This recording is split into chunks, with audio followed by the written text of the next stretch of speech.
Hey everybody, Questwise here, and today I want to do an exploration of something that a video I've done before, a game that I discovered, but I wanted to do sort of an intro or how to get into this type of game. And because I'm new to the game, I thought I would talk to you about how I got into the game and the sort of process of how I've built my collection and the kind of order in which I did things that seems most logical to me. So if you're ever wondering about getting into this game, this is kind of how I did it, and maybe it will be helpful to you as well too. But the game I'm talking about is Castles in Crusades.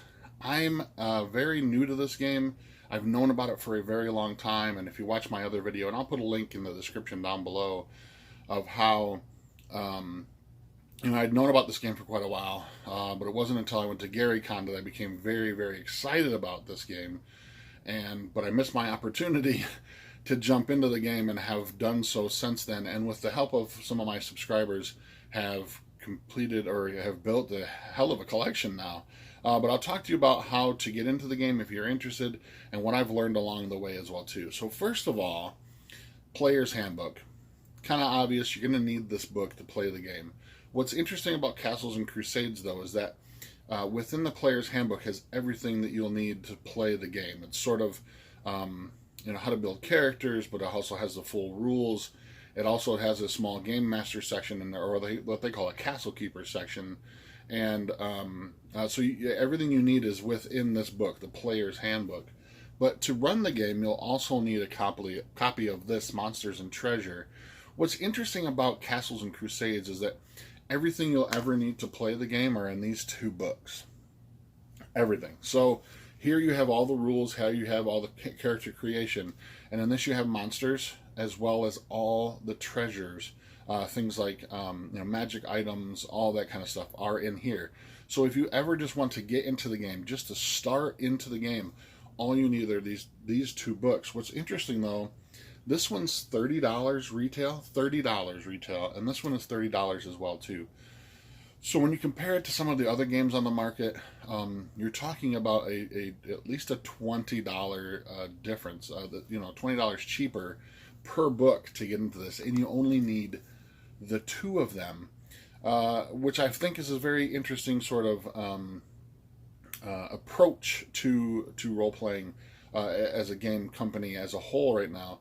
Is that you really only need these two books to get into the hobby and to play for years. I mean, there's enough stuff in here to run the game forever if you prefer.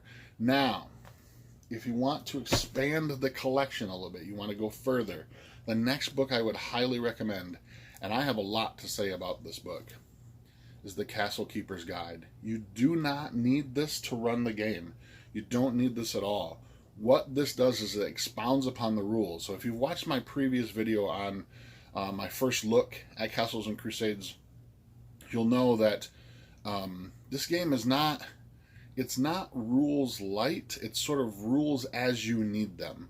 So all the rules you'll need ever are in the Player's Handbook. But what's interesting is that with the Castle Keeper's Guide, it expounds upon those rules. So if you want to make things a little more crunchier, if you want to add a skill system, if you want to add higher level play, all that stuff's in here, and so you don't need it. And by higher level play, I mean like epic level, like we're talking, way up. So you don't ever really need this book, but you're going to want this book. This book, a little bit more expensive. This one's $50, so it's on par with basically everything else is on the market. But it also is a lot bigger too. This weighs in at about 352 pages. This has so much stuff. In my previous videos, I talked about like the Dungeons and Dragons 2nd edition Dungeon Master's Guide, and how I thought that was probably the best Dungeon Master's Guide ever put on the market. I will officially say now that I've changed my mind. This book, the Castle Keeper's Guide, is one of the greatest resources I have seen for role-playing games, fantasy role-playing games, in my opinion, ever. And why I say that is because there are rules in here not only for advancing Castles and Crusades to new levels by adding new things, more complexity to the rules, but it also gives you some great sections on things like weather effects, weather trends, those kinds of things, how to track time in your game, how to build worlds, how to build dungeons, how to build temperate zones, like all that kind of stuff is in here. How to do sieges and mass combat. Everything is in this book, and it is amazing. Now, Castles and Crusades, if you haven't really dove into this before, is a interesting system. And because I say that, because it's a D20 system, but you're using your attributes for everything. So, for instance, you have you want to try to do something that's like maybe leap a chasm or something, and you kind of narrate out how that works or how you're attempting to do it, and the castle keeper will tell you how or what attribute to roll under, and whether that's a primary attribute or secondary attribute, it'll depend kind of on how difficult that task is for you. This is going to add a much more levels of complexity and depth to the game, if you will, that kind of thing. So if you want rules for skill systems, if you want more detailed rules on equipment, that kind of thing, it's all in here. So again, this is your next step. You don't need this to play the game, but you are going to want this, and I'm very glad I was able to get my hands on a copy of this. And this was thanks to a subscriber who sent this to me. So thank you.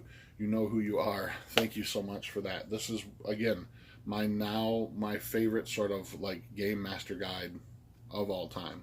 If you want to expand out further from that, a couple of things. So there's a book called Of Gods and Monsters.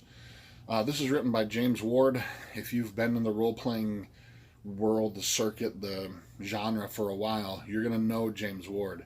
He's very famous for Deities and Demigods, which is the immensely popular Advanced Dungeons & Dragons 1st edition / 2nd edition book of monsters and gods and deities and mythology. And then this one, he makes it all those same things, wholly newly written, all new stuff in here. There's a bevy of different stuff in here, as well as some deities and mythologies that are specific to the sort of core world of Castles and Crusades, although it is sort of system neutral and you can take it as you want. But there are 80 new spells, 15 pantheons, more monsters, magic items, adventure hooks, all in this James Ward. James Ward is definitely one of my favorite people when it comes to sort of like mythologies and folklore and religions and stuff. So if you want to expand a little bit further, there's everything in here from like Greek mythology, pantheons of the Egyptians, Native Americans. It's all in here, and it's really, really cool. And so if you want to expand a little bit further, I would highly recommend that. To go on from that, there are some setting-specific adventures and stuff as well too. There is a campaign setting for Castles and Crusades that they publish as well too.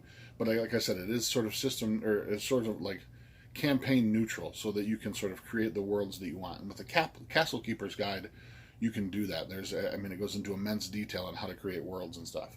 But I have this one as well too, and this is a really interesting one. And I'm still kind of reading through this one, so I don't really know. I can't give you like a full review on this.